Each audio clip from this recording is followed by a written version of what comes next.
We all love that. Pies footy, pies footy, pies footy. Give up on the boys, nah, why would we? Lines fell like my name, Dane Swan. Call me Sad Rocker, I'm laser bombs. The G fly like Bobby in 23. Blue a champ, that's the king, Pendlebury. Take off like Dacos, give the man a chance. Stay fresh like Quaino, I'm his #1 fan. Then fly we trust, yeah, that's real. Ain't a bottom side, nah, that's still side bottom. Check these rhymes that I'm dropping. My great uncle played for the Pies, Teddy Potter. I'm kicking straight like Billy Elliot. Kane wrote us off, silly idiot. The Pies are coming, young and old. Big ups and cassette, the general. Pies footy, pies footy. We all love that. Pies footy, pies footy, pies footy. Give up on the boys, nah, why would we? Good old Collingwood forever. They know how to play the game. Side by side we stick together to uphold the Magpies name. See the barricades are shouting as all barricades should. Oh, the premiership's a cake. Walk for the good old Collingwood. After Maggie! Yahoo!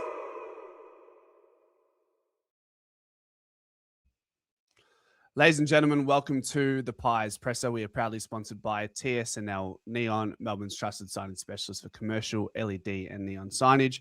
For more information, the link is in the description. Without further ado, I welcome our co-host, Benny Zero. How are you, brother? Very good. Good evening, and good evening, everyone else. Why are you very good, mate? Is there something you've seen today, or are you still riding the high of Friday night? Talk to me. Oh, the weekend has been great since Friday night. That's one of the best things about winning on a Friday. You're stress free all weekend in terms of footy, and then you can kick back on a Sunday and watch the Blues, and you just never know what you're going to get there. Oh, yes, we do. A letdown. Classic. Anyhow, we swiftly gloss over them and focus on what's going on here. Speaking about tips, Teresa tipped West Coast. I don't think anyone tipped West Coast. Do you know what I think I just checked before, Benny? I think you got 5 out of 7 this weekend. How do you feel about that? Yeah, you know what? I checked this morning too, because I was like, oh, I'm doing all right, surely. And I was like, yep, 5 out of 7. Good start. Scrolled up. Anthony, 5 out of 7. I'm like, oh, come on. He's matched me even when I'm having a decent week. Yeah, I think I finished with 6 out of 7, missing West Coast. And I think you missed West Coast. Did you tip Carlton? Yes. Yeah. Okay. There's your problem. I think so. I think I did. I can't remember. I think I did though. There's your problem. There you go. Yeah. What an idiot. Look, addressing the obvious news today, and that's the timeline of Darcy Moore being out for 4 to 6 weeks. There's plenty to unpack there. So I want to cover a few grounds. I want to cover the discussions going into the selection, the injury, how to approach it, and then finally we can talk about selection. So I want to know I know you were a little, and there's video evidence. You were skeptical in some ways about perhaps Jeremy Howe and Darcy Moore. They're both playing their first game off the back of, let's say, call it medium term soft tissue. Tom Hawkins talks about it pre-game. I asked my brother, I said, what do you think? Like, if I asked him before the game, apparently foreshadowing it in the end, I said, if one of them get injured, do you agree that, like, are you going to be someone who says, I told you so? Or are you going to be one who said, no, I like to have to play? So I want to know, you leading into the game, where your head was at regarding selection surrounding Darcy Moore and Jeremy Howe's names. Yeah. So, a little bit skeptical. I did think Moore would come in for this game and Jeremy for the next. But I also trust the medical people at the club, because they are there and they have the data, they get spoken to. I'm just a guy on the outside who thinks, what would I do? But, I'm not the coach. So I was surprised that Moore was the one that was injured and not Howe. I was going to say pleasantly surprised, but it wasn't pleasant. I'm upset that he's injured.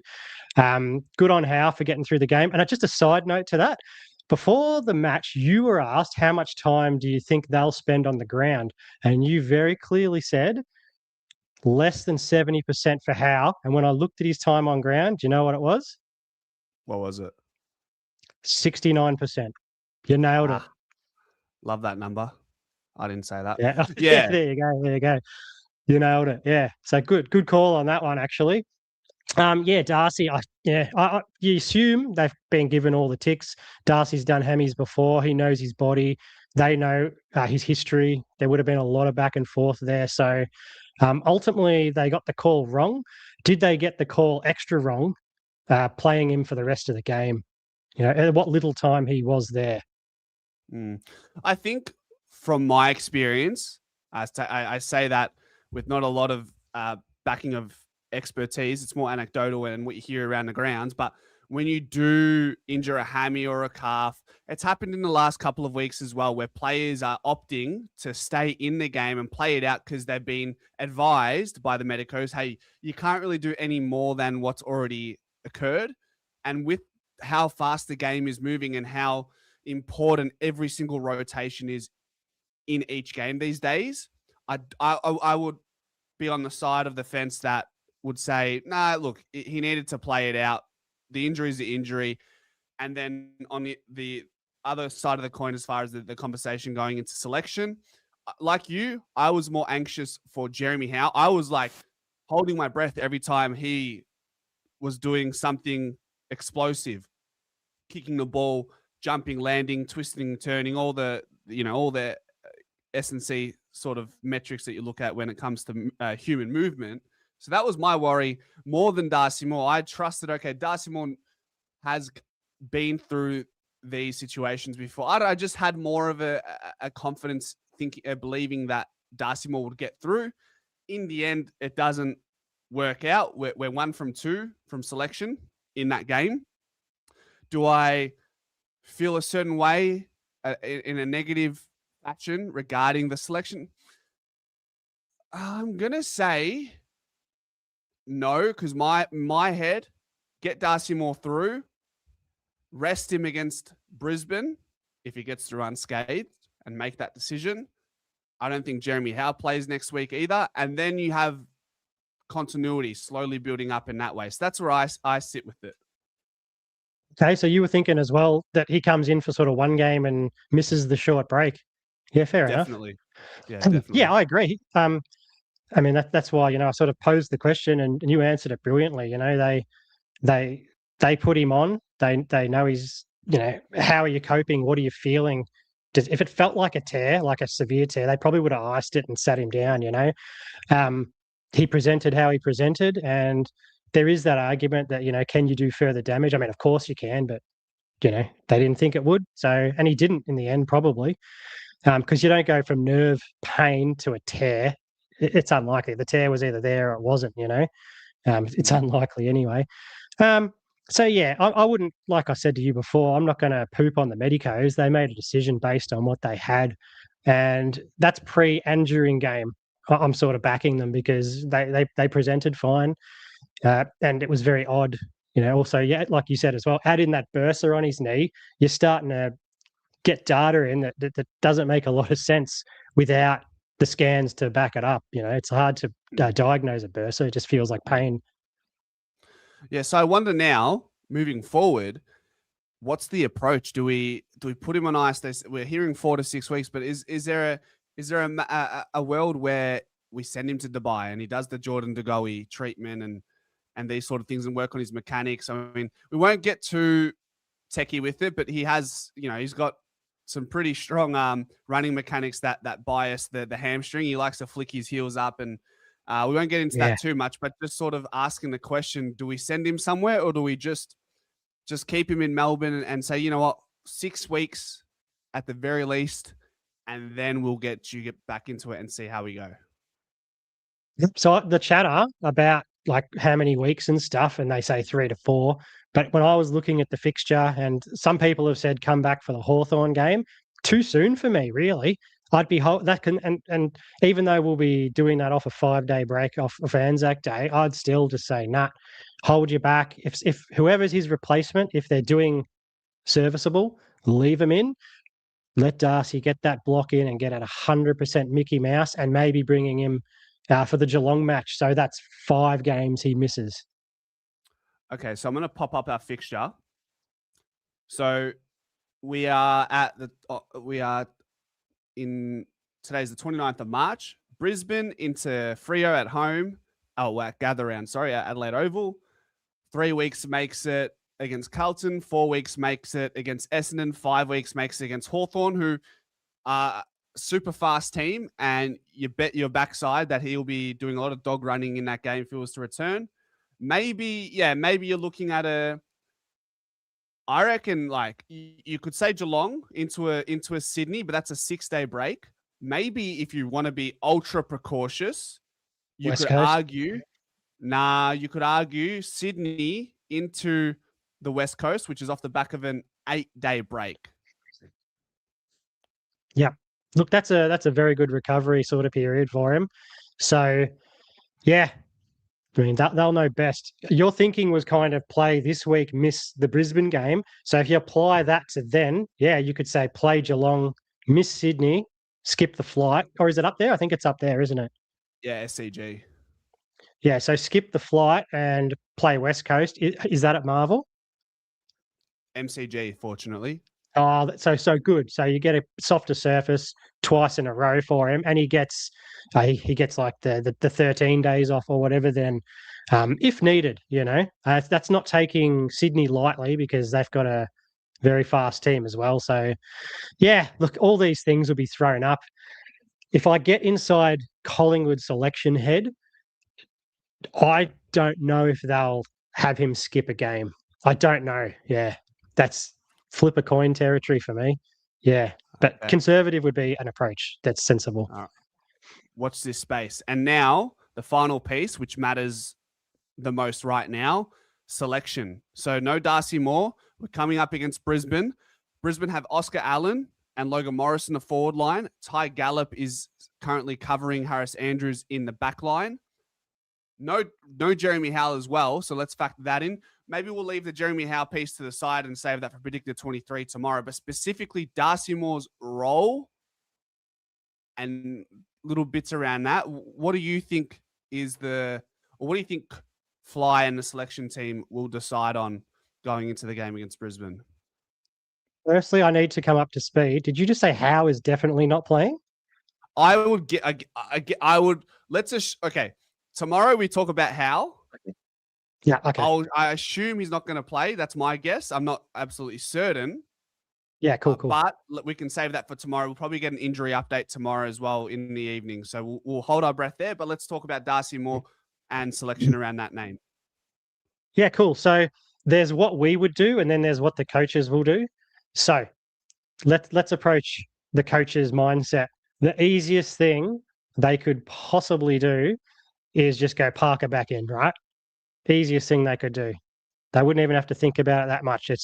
That's the not risky thing. But Craig says he's going to like to take more risks. So opportunity for Cochrane, but that is 100% a throw them in the deep end, baptism by fire, insert your analogy here kind of thing, because it's Brisbane, it's Freo, then it's Carlton, right? Now, Carlton's not the biggest deal.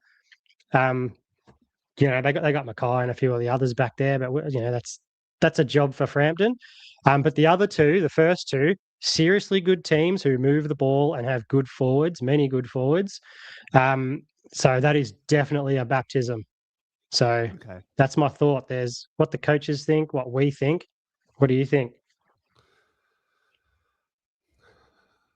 I'm going to say Will Park is an option if we remain smaller than, small as we have gone in the past, with Jeremy Howe and Billy Frampton being the two pillars there. We've seen that, and that's worked well. Reef, it's so unfortunate that Reef's not available just yet. I think he would have been just a no-brainer. So unfortunately, we will hold back on that because he's just simply not going to be selected. Then we look over to Cochrane. Probably not probably lean to going small. Will Parker. People were occasionally throwing around the name Jack Buller, which could be possible, but I also think he hasn't done any training in the back line, but that does happen from time to time where they do thrust the player in by absolute necessity. Ultimately, if I had to make a guess on a Sunday going into this Thursday, I'm going to say we go smaller and bring in Will Parker. That's my vote. That's definitely the likely. On the Buller thing, great idea on the surface because we've done it before. We spoke about this in the other stream, how we've converted forwards to backs. The questions about that decision would be this. He's trained for 6 months as a forward for us and most of his time at Sydney. We're a system-based team. Does he understand our back system enough to be thrown into the seniors as a backman? Or if you wanted him to do that role, do you go in the VFL and see how he actually performs it as a beta test before you apply it, you know? It's more of a question than a statement, I know. But, you know, we saw an AA grade backman come from Port Adelaide to us, and it took him a year to really look the goods, and that's Dan Houston. So that's my question: can he fit straight into the back line and carry that? You know? Yeah, and I think that's the best plan of attack. If Buller is to play in the back line as at AFL level, then certainly what makes sense to me is to put him in the VFL and give him that trial period to figure it out. It's just too risky. Stewie says Buller's a professional footballer, can adapt. He's not a moron. I mean, mate, you're seriously underselling how difficult it can be to switch up. Factoring in Buller's new to the team as well, mate. Like, I appreciate your input, but I mean, I'm not implying that he's a moron. And the way you're saying it's quite assertive and blunt, I don't quite agree with the way you're interpreting what I'm saying. So, yeah, I think Buller into the back line for the VFL if we're going to get him into the AFL side, because reality is Darcy Moore's out for 6 weeks, not 1 week. So put him in the back line for a couple of weeks in the VFL. If he thrives, then he can ask the question of playing in the back line. We've seen, if we refer back to how we've played in the last 12 to 18 months when we've had key defenders injured, before we bring someone in from the VFL, we try go small. We tried to go small before bringing in Charlie Dean last year. These sort of things. So that's something to keep in mind.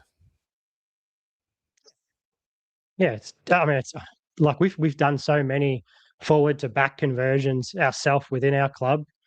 It's a possibility, but you'd love to see it beta tested, like I said, you know.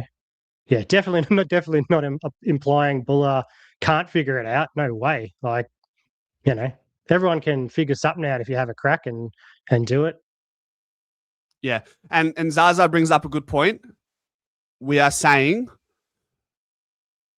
we also need to be mindful that DC rolls back really well as an intercepting defender, and then throw in Oscar Steen, who can do that very well to his own level. I think there will be some sort of emphasis around the game plan, ensuring that one of those players are rolling back as that seventh defender at times. Yeah, exactly. Yeah, and look, that's a big victory of the year so far is bringing Steen in and having him thrive. And you brought up that his extra development time enabled that, and that's a victory. So let's roll with that, and let's see DC get more around the ground and do that thing that he's so good at for the last 2 years, and that's intercept mark. Throw him around, see what he does. Would you ever consider starting him as a back position though? Like say at a centre, you've got a centre bounce restart, centre throw up as they're calling it. Would you ever consider starting him in the back line? It's not something you can almost see happen, is it? Is this regarding Buller? No, DC, sorry. Actually starting him as a back mid-game. Yeah. Nah, I wouldn't say so, no.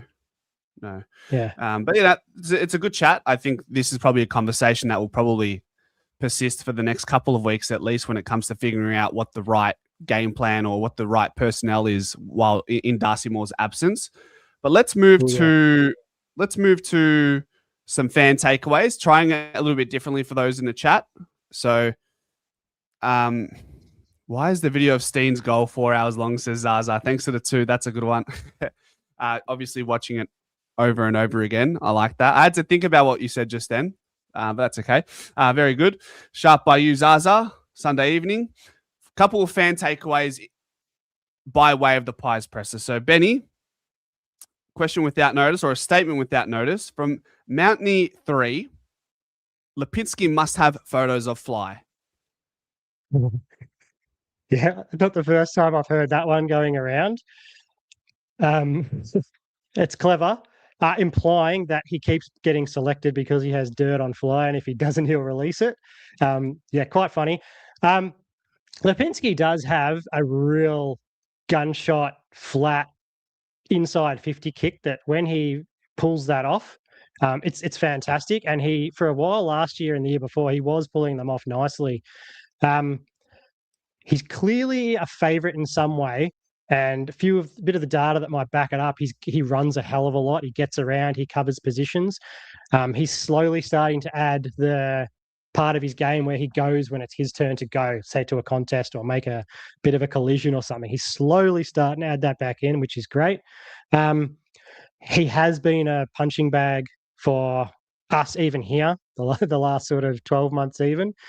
But I feel like he's working his way out of it, but then he'll go and have that sort of quietish game and he throws his name back into it. But yeah, not everyone can have a ripper game either. So yeah, a bit of a watch and see too. But I appreciate the comment because it's quite funny. I like it. I don't know if it's something we've created here through some of the fan cams, this unsolicited vitriol or warranted. Maybe it is in some ways, but I think he's been good enough over the last few games. He's had some, I think one of his 3 games has at the very least been good. I don't think it's been horrible. I think his strength is his running, and he's still quality going inside 50. I'm sure if we go and have a look at what the statistics say for his game going forward, I think it would complement his kicking ability, and that was highlighted all last year. So yeah, adding the strength that he needs to be a bit harder within the contest, but understanding that this is an outside player to do an outside job. So look, some people feel certain ways, and sometimes they're the bashing point or whatever you want to call it when you have something against a certain player in a team and they always seem to be on the receiving end of it. It is what it is. Just looking at some numbers over the course of his first 3 games. Let's have a look. I mean, look, the eyes tell me he's doing okay. I think he's on the up. Yeah, 21 touches against St Kilda and 22 touches against Adelaide, along with a goal assist. And then also, where are we? Disposal, 16 touches against GWS, which is his lowest gathered amount for the season so far, but 2 goal assists. Also 6 score involvements in his first game, 8 in his second, and 7 in his third. I think it's a decent return. It's not horrible. Yeah, look. Yep. Compare that to, say, Beau McCreary, who on the stats level doesn't seem to be even matching that, but we're talking him up, So we would love more out of these guys, sure, of course, but you can only pass the footy so many times in a match, And realistically, we've never been that super high possession team and dominated them all. It's not how we fly, really. Excuse me. So, like I said, I think he's on the up, and I think the punching bag status has to sort of settle down a bit. Would I like him to get more of the footy? Yes, because he's got a deadly kick inside 50, and I'd like to see more of it. Yeah, agreed. It's always just a bit of a watch this space. Shout out to Ted.Fraser25, son of Josh Fraser, chiming in. Oscar Steen is a Jet. So just a quick one there, just to acknowledge him. He's playing for the Oakley Chargers under 18s. I don't know if he's played any games yet as a bottom major, but yeah, keep an eye on the youngster. Obviously a father-son, hopefully, in the next couple of years. So that's a quick little shout out. Moving on to Feds, the tribal chief. Loved Houston's game and my man Frampton just doing his thing. I'll take Frampton and I'll give you Houston, okay? Sure. People will say Frampton doesn't get his love, but I think it's coming around a lot more now. And we know Frampton without Moore and Howe tries his absolute best. And against Adelaide, I thought he was pretty good against a really strong forward line. I thought against St Kilda, he struggled and he had a typical, Billy Frampton of old game against St Kilda. Adelaide, good. Against GWS, I was really impressed. He just looks so much more comfortable with Darcy Moore, Jeremy Howe there. Really happy. He's clunking marks. He's contesting. If not marking, he's spoiling. And his ball use has improved over the last 24 months as well. So, mate, he's an important piece to the Collingwood's defensive fabric. And it's almost hard. It's almost hard to look at a backline without Billy Frampton in there these days. So, yeah, special shout out to Billy Frampton, of course. And the memes going around this weekend were when Hogan empties his pockets. There's the keys, the wallet, the phone, and Billy Frampton. So that was funny. I enjoyed those. So the other Frampton emptying his pocket, you mean? Is that how it works? Yeah, that must be it. Yeah. I've done the reverse Uno on myself there. There we go. Close. Yeah, Dan Houston. So a couple of things. Yes, definitely quieter than his past two games, but I think he only had one handball and the rest were kicks out of about 20. I'm going off the top of my head. Nearly every time he kicked it, and that's what we want from him. We want to go through him and kick and set up the ground. And a couple of extra intercept marks he got. Again, this is from my head, not looking at the stats, so you can fact check me if you like. Compared to the other weeks, I don't know if he took as many intercepts, but he also kicked a really nice goal. So that's the other thing he was doing at Port, and we want him to do more and more of here. So, yeah, it was a bit quieter in general. We had two of our best backmen come into the game as well. So, that plays a role. Yeah, I think Vic Park said Houston was a bit quieter on Friday. And yeah, he was quiet and he was... Oh, yeah, compared to last two games, yeah. Yeah, so over the last 3 games, if we go here, match stats... I mean, we had 18 and 1 against GWS, and you're right, 17 kicks to the 1 handball. And like you said, we want him to be gaining and accumulating meters and getting the ball forward. Score involvements were a little bit lower, but the games before that, score involvements 5 and 4 against St Kilda and Adelaide are elite returns for a halfback flanker. And then certainly a lot more defensive return. One of his biggest defensive returns in his career was the game against Adelaide, 10 intercept possessions as well as 2 intercept marks. Definitely defended less against GWS as far as the ball falling in his hands. He had 0 intercept marks and only 3 intercept possessions, but I think he's putting together a sneaky top 5 Copeland BNF finish at this point in time. Yeah, he got involved in a few chains, which was good. Now, and Matty the Warble talks about this a lot, that it's great to have both Houston and Josh Dacos on either side of the flanks running out, and that, one shouldn't affect the other. But Josh was hogging the ball all game as well, He had 30 plus and at 90% disposal efficiency. So he was having a real good night. And it does. Like I said, there's only so many exits you can have depending on the entries, So if Josh is hogging a fair bit of them, well, Dan might be the one to miss out. So, that could explain why he was a bit quieter. But I love that we went through him. Like you said, was it 17 or 18 kicks? Perfect. We want him to be kicking. For sure. Kicking Houston Rockets. Jared Paxman, what is going on with Jamie Elliott? He'll work into the season. Is anyone really worried about Jamie Elliott being a problem right now? Nah. Not at all. I feel like he has these stretches early in the season sometimes where he'll take 3 or 4 games to really get going. Like I said to Chris while watching the game, like, this is Jamie when he's like this close from breaking out of obscurity, if you want to call it that. Like he's just dropping marks, and Chris had a good response. He said, look, yes, he's dropping these marks, but you got to remember the guy's like 5'5" and trying to compete with defenders who are 6'2". Even if he gets at the highest point, they're still going to try and impact his mark. So when Elliott has those contested duels aerially, it's even more special when he clunks them because he's dealing with a lot of contact to the arms and the hands, even though the umpires don't see it. I think that what makes his marking ability even more special, other than his timing to reach it at the highest point, and the spectacular marks as well, of course. Yeah, and you still see him everywhere. You know, if Elliot was to truly go quiet, you wouldn't see him running and chasing, getting into positions, tackling, anything. You constantly see him around and about. You know, so I'm just not really worried about him at all.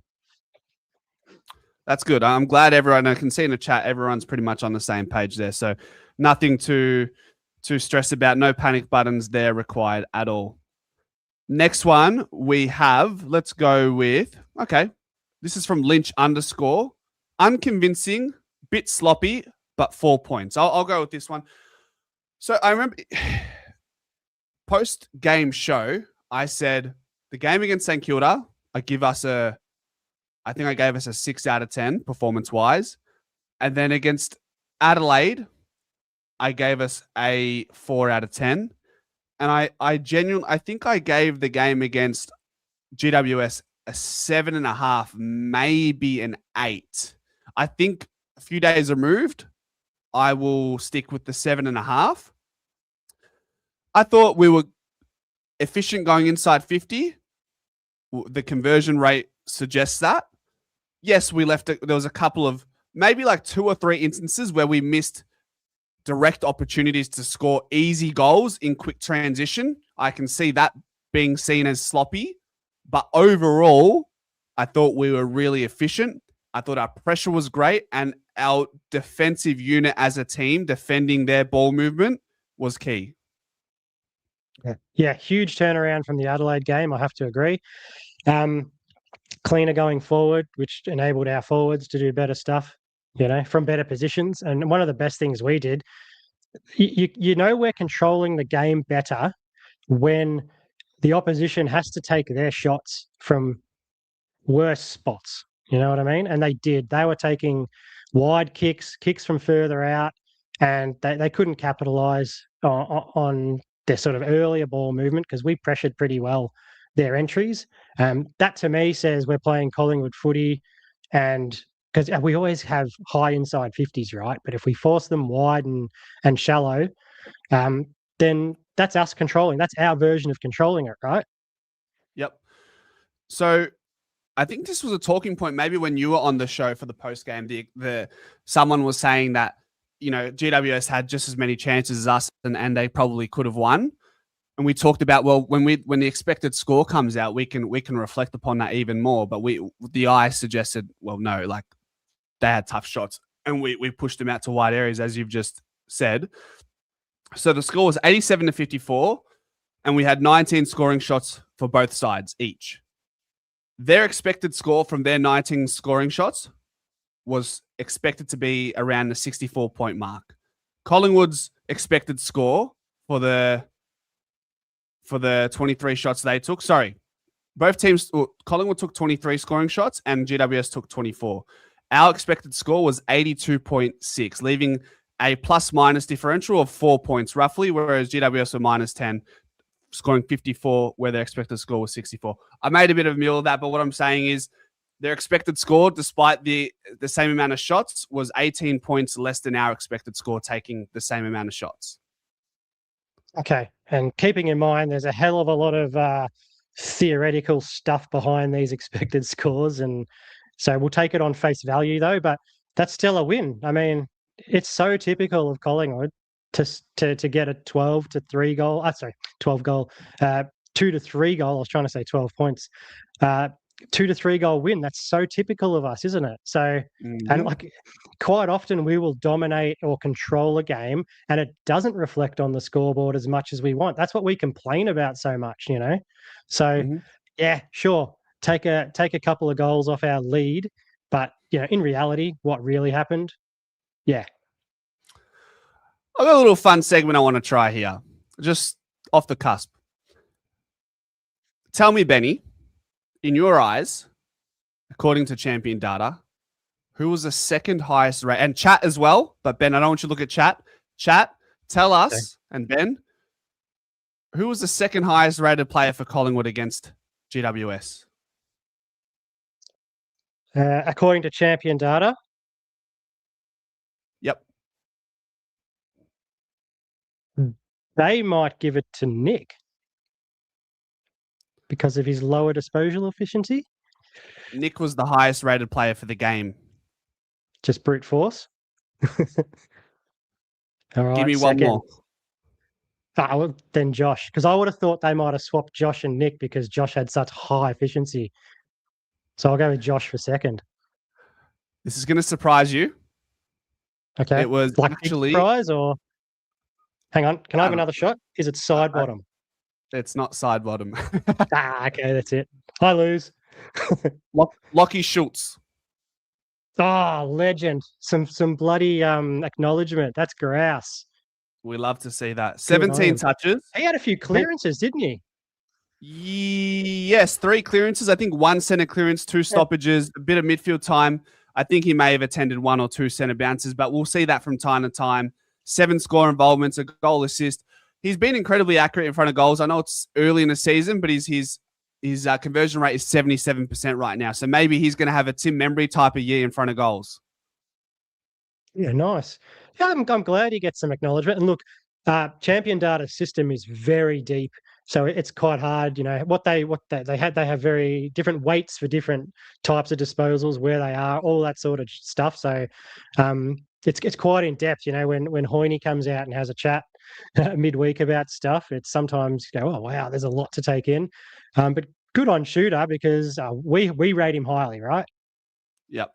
Yeah, definitely. He gets his flowers from the Pies footy community every week, which is completely warranted. And he just gets better and better with time. So it's good to see. So Nick Dacos is 1.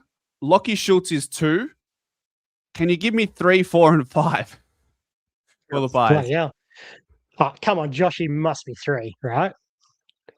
No Josh and no side bottom, if that helps. I'm beginning to not like Champion Data's scoring system, you know. All right. Right, Membry, goals are worth a fair bit, right? No, Membry's not in the top 5. 4 goals doesn't get him a look. Wow. Okay. What had helped me a lot is if I understood what they weigh heavily in their system, and I don't. So it's kind of hard to sort of pull it. But did it go through the team? Yeah, how do they go about defensive acts like Frampton stopping goals? You're thinking about it too deep, Benny. You're thinking about it too deep. Yeah, give us one crack. Right. One crack. Give us one crack. One crack. I've given you 4, and none of them were in there except for Nick. Okay, let's go with maybe Jack Crisp. Okay. Yeah, Jack Crisp is number 3. Give us 4 and 5 now. Who? I'd just be guessing, honestly, even if it was an educated guess. Let's go Pez down back. Nah. So 1 is Nick, 2 is Lockie, 3 is Crisp, 4 is Oscar Steen, and 5 is Billy Frampton. Well, so Frampton was in the top 5. You didn't say Frampton, you said side bottom. Yeah, earlier, but no, go back and check the footage. I'm sure I said, do they rate defensive acts? Frampton stopping goals. Yeah. Okay, I missed that last part. Maybe that was probably for 3rd spot. So all fairness, top 5. You know, maybe I don't get that, but so they rated Oscar Steen that high. That's amazing. Hit out to advantage. They rate highly. You see the video earlier today. Like everything he was involved in turned into gold. Like he was serious. Seriously good. Yeah, no. Yeah, your video was grass. Yeah, Ranger, like, mate, go back, check the footage. I definitely said Frampton somewhere in there. I was throwing about 40 names out, so he had to be in, right? I believe you. All I got was 1 out of 5. No, I got Jack Crisp, so 2 out of 5. But it took me a while to get there. Jeez. Funnily enough, like again, like this is where the like I don't like to refer to it too much. Is probably why I haven't done a segment on it before. But the lowest rated player for the Pies was Darcy Moore, which makes no sense considering he had 5 intercept marks from 7 disposals. Yes, his ball use was I think ball use is definitely the like the reference point. Like that's how they grade. That's the most important thing. So if your ball use is no good, and Darcy had a few turnovers with a bung hamstring, that makes sense. But someone who we haven't spoken about, who's probably been a little bit, or who was quiet this week, Rowan Steele, 8 touches. What did you? I mean, do you have anything on Rowan? Like, do you have any bothers about that, or are you totally comfortable with just having a quiet game? Look, not bothered, and heading for the pitchforks because he's a younger player or less experienced player, let's say it like that, and he's going to have consistency, problems occasionally. So, look, I'm not stressed. We'll see how he goes as time goes on. He's shown, some good signs this year being in the side, so I'm not really distressed. He, on the eye test, he looked quiet. Maybe it's one of those games where the ball was just not on his side of the wing. So I'm not fussed. Not in the same way that I'm not fussed about Jamie Elliott, but I don't think we'd be calling for Rowan Steele to be omitted this week. So look, I could be wrong. We'll see. We'll see sort of what happens here. But Voidoid says, I'm still on the fence with Rowan. I'm undecided whether he's automatic best 23 or a really good death player. I don't think he's an automatic best 23, but if he was to have another poor game, relatively speaking, then the question gets asked if VFL players are playing really well. So definitely not going to call for the axe, but yeah, just sort of just keep a tab on Rowan and see how, if he's able to. It's one game. So I was going to say, if he can bounce out of this slump, it's not a slump. It's one game. Let's see how he goes against the Bees Knees, the Brisbane Lions, and see what happens. Yep. So, yeah, that's pretty much that's that. Have you got anything you want to share with us, Benny? I was going to do a joke fan takeaway, but I missed the Instagram thing. Once it disappears, it's gone. I'm too slow on the socials, mate. I was gonna do a smart aleck one and say, after Nick Dacos's third best on ground, M. Rao must be on close to 9 votes without playing a single game as well. That was going to be my smart aleck jokey one. Yeah, good question, Voidoid. Does Jacob Ryan get a look in this week? Watching the VFL, I must have turned a blind eye to his game because he finishes with 28 touches and 10 intercept possessions, I think it ended up being. But like he didn't, and it was tough conditions, right? But I didn't see him breaking the game open. I don't know how many of those were intercept marks. I don't think he gets a game. If you're asking, does he get a game against Brisbane? I would say, look, I mean, Will Parker was the carryover. He didn't play, right? So Will Parker, logistically speaking, given the situation, I think Will Parker gets the first look. I think if Ryan can build on that game, I think he'll get a conversation. He'll be a part of the conversation. But yeah, I don't think so just yet. But he was good. He was good. Yeah, nice. You know what surprised me as well, and this is where sometimes the eye and the stat sheet doesn't match, was that TJ was rated pretty decently. Like he had a lot of disposals. They weren't great, but on the eye, everyone was sort of mad at him, and I didn't fully pay attention to the game. I was listening to the watch along and tinkering. But yeah, like a few people have said he was okay. And it's like, well, what did I watch? What was I hearing? Maybe, I don't know. The eye test sometimes doesn't match, does it? Yeah, I'd say TJ's quarter 1, quarter 2, quarter 4 was well below average. Third quarter was his third quarter was like an 8 out of 10. So inconsistent, and the decision making with his kicking and I guess the effectiveness of his disposal as well is a question mark. But what was the most disappointing from TJ's game was his lack of pressure. Now, I'd almost be asking, was he injured? Because when the ball was at ground level and he was asked to compete, he wasn't quite there. But first game of the season, tough conditions. So, I mean, you can't drop someone from the VFL. So it's like, just keep playing him and see if he can have that third quarter for 4 quarters next week and see what happens. Yeah. That's what they're there for. They're there to interview and prove themselves. So keep at it. Yeah. Big fella, thoughts on Lipinski? We spoke about him maybe 10, 15 minutes ago if you want to squeeze through that. But we said, just to summarize it very quickly, I think he's been okay. Sometimes, he's the guy that we quickly submit to bash when things aren't going quite well. So I think he's going okay, particularly this year. So not a massive drama there. There was another question as well. Michael says, suggestion for this week, how can the Pies counter the very strong Brisbane midfield? I will tell you, in my opinion,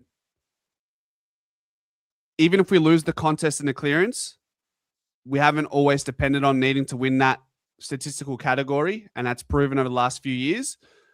However, if we can get conversion and scores on the board from centre bounce and stoppage through Oscar Steen, then the contest and the clearance, pre-clearance, matters less if we're scoring 3-4 goals a game from centre bounce thanks to Oscar Steen. So that's probably what I would lean on right now is a great belief and hope that Oscar Steen can continue to help us be more creative in the midfield and just be a little bit more defensively minded when DC is in the centre bounce. You know who hates that Steen did so well? The VFL boys, because they lost one of the best VFL ruckmans going around. He's now an AFL ruckman. Yeah. That's true. That's true. Big Steenie done his apprenticeship in the VFL. Someone who would be incredibly stiff with regards to Oscar Steen breaking out to the scene would be Jack Buller, because he had 8 clearances in the ruck again in the VFL, which is massive. So a team high. Did really well as a second ruck. So he finishes the game thinking, hey, see, Fly, I can do a job as a pinch hitting forward ruck. Put me in there. But with Steen's performance, I think Buller will probably be on the back burner, and I'd almost be confident in suggesting that Charlie West will get a game before Buller makes it back into the side. Not saying that Buller is done, but I'm saying Westie's VFL performance just reaffirms that he should be in the side sooner rather than later. Yeah, I put a line through Buller as a ruck, even a second ruck, because anytime I saw him even close to it in the seniors, he didn't look like it even in the slightest. You know, he rucked really well at the VFL, and I know nothing about GWS's second tier ruckman and the VFL side, so I don't know how much you read into that. You know, I'm definitely more interested in developing him as a forward or possibly swinging him back. You know, rather than anything to do with the ruck. You know, even just pinch hitting, I'm like, his pinch hitting was extremely average as well. Yeah. Yep. And on the conversation of rucks, for those who are curious about Illaru Smith's game against the Giants in the VFL, last year. He played predominantly in the back line as an experiment. He was thrusted into the ruck against GWS as a pretty much full-time ruckman, other than when Jack Buller was in there, and he was probably comprehensively beaten by Nicholas Madden, who's their VFL ruckman, who will probably play in place of Briggs at some point. So, yeah, I'm not very optimistic on Illaru Smith's game and whether he can even break into the AFL side at any point. So we'll see where that one goes. And then Bryn Teakle is the ex-North Melbourne, ex-Port Adelaide player who was formerly a ruck. He's now doing the Illaru Smith experiment in the back line. He played well. He gave away a couple goals late in the game, but I thought for the most part he was really impressive. And maybe he is a mid-season draft conversation. Maybe not for the Pies, but for the entire league, perhaps. Yeah, sorry, I was just distracted for a sec. My mate just jumped into the chat. He sent me a photo on the thing. Who's this guy on my phone? There he is. But yeah, so Steen and Illaru both had some problems in the VFL injury-wise for long periods, didn't they? Steen, yes. You're thinking about Aiden Begg. Oh, Bug. Was it Begg or Bug? Yeah, Begg. Yeah, maybe that's it. Yeah. Okay. Yeah. Did Saxoner play in the VFL? If so, how did he go? He played okay. 16 odd touches and was just finding his feet at the intensity level, so he'll take some time. I think Will Hayes, guys, is someone to keep an eye on, whether he plays as a forward or as a ruck. I think he'll get an opportunity before Bobby eventually hopefully makes his way in. I think, his game, his pressure and his cleanliness in the contest and kicking goals was first class. So that's someone who probably we don't speak about too much at the moment, but Will Hayes' name will come into contention sooner rather than later. I can say that with absolute certainty. Did Will Phillips play? No, he didn't.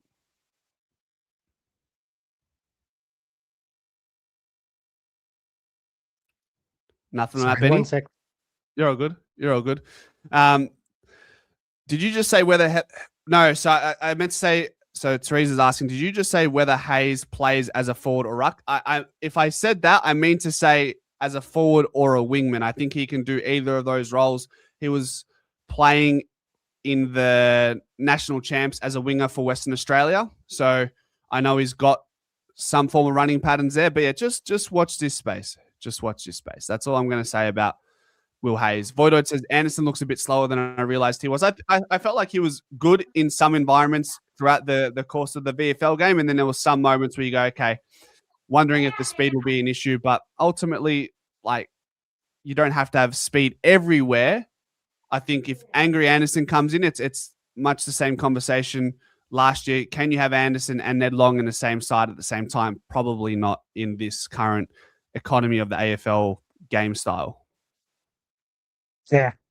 That's another one. That's you say there's only so much room in that midfield as well, and at the moment it's a bit crowded with some cool guys. Having said that, how good's it going to be when he first plays a senior game, because he's going to be a cult figure. And yeah, you've been big on Hayes for a while, so and he shows it. He just never. He's like the Parker thing. He never looks bothered, to be there. And by that's a positive thing. I mean, he's not worried.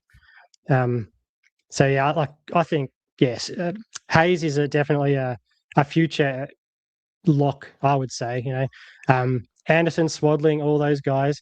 The Sean line on Swadling is that he's a future Nathan Buckley, and that's in the vault. So he's on Brownlow watch for about 2032, I think.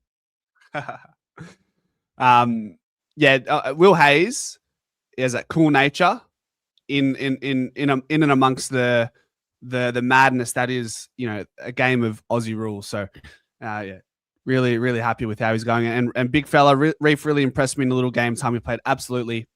I thought he flew at the ball really well. He read the ball really well in the air.